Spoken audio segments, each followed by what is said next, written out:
കഴിഞ്ഞ കൊല്ലം ഒരുപാട് നല്ല സിനിമകൾ പുറത്തു വന്നിട്ടുണ്ട്. അതിൽ പല സിനിമകളും എൻ്റെ ഫേവറേറ്റ് സിനിമകളായി മാറിയിട്ടുമുണ്ട്. പക്ഷേ കഴിഞ്ഞ കൊല്ലം ഇറങ്ങിയ സിനിമകളിൽ one of the best movie എന്ന് പറയാൻ പറ്റുന്ന ഒരു സിനിമയെക്കുറിച്ചാണ് ഞാൻ ഈ വീഡിയോയിൽ പറയുന്നത്.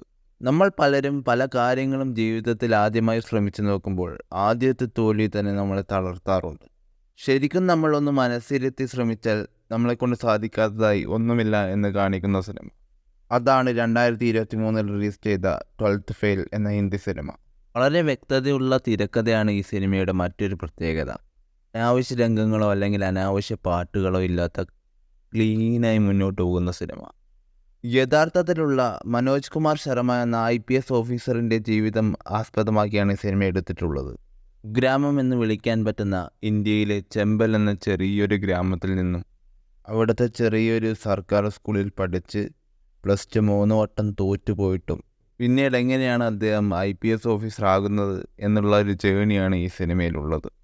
IPS എന്നൊരു വലിയൊരു ലക്ഷ്യത്തിലെത്താൻ വേണ്ടി അദ്ദേഹം ചെയ്ത പാർട്ട് ടൈം ജോബുകൾ, അതൊക്കെ വളരെ വ്യക്തമായി തന്നെ സിനിമയിൽ കാണിക്കുന്നുണ്ട്. ശരിക്കും പറഞ്ഞാൽ തനിക്കുള്ള സ്ട്രഗിൾ അല്ലെങ്കിൽ തനിക്കുള്ള ബാധ്യത അതൊക്കെ മറികടന്ന് തൻ്റെ ലക്ഷ്യത്തിലേക്ക് എങ്ങനെ എത്താം എന്നുള്ളതിൻ്റെ പൂർണ്ണമായ ഒരു ഉദാഹരണമാണ് ഈ സിനിമ. വിധു വിനോദ് ചോപ്രയാണ് ഈ സിനിമയുടെ സംവിധാനവും ഈ സിനിമയ്ക്ക് തിരക്കഥ എഴുതിയതൊക്കെ.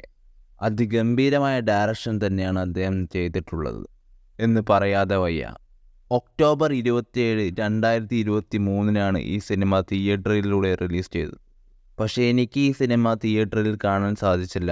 പക്ഷേ ഇപ്പോൾ ഈ സിനിമ ഹോട്ട്സ്റ്റാറിൽ അവൈലബിൾ ആണ്. ഹോട്ട്സ്റ്റാറിലൂടെയാണ് ഞാൻ സിനിമ കണ്ടതും. ഞാൻ ഈ സിനിമ കണ്ടിട്ടില്ലെങ്കിൽ എനിക്കൊരു നല്ല മികച്ചൊരു സിനിമ തന്നെ മിസ്സായേനെ. ഓൾറെഡി പലരും യൂട്യൂബിൽ ഈ സിനിമയെക്കുറിച്ച് നല്ല നല്ല കാര്യങ്ങളൊക്കെ പറഞ്ഞ് വീഡിയോ ചെയ്യുന്നുണ്ട്, നിങ്ങളൊക്കെ കണ്ടു കാണും.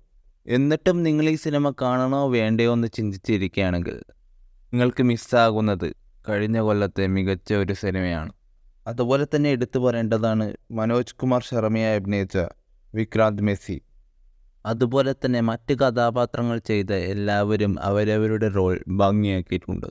എന്തായാലും ഇത്തവണ നാഷണൽ അവാർഡ് പ്രഖ്യാപിക്കുമ്പോൾ ഈ സിനിമയുടെ പേര് പല കാറ്റഗറിയിലും കണ്ടേക്കാം.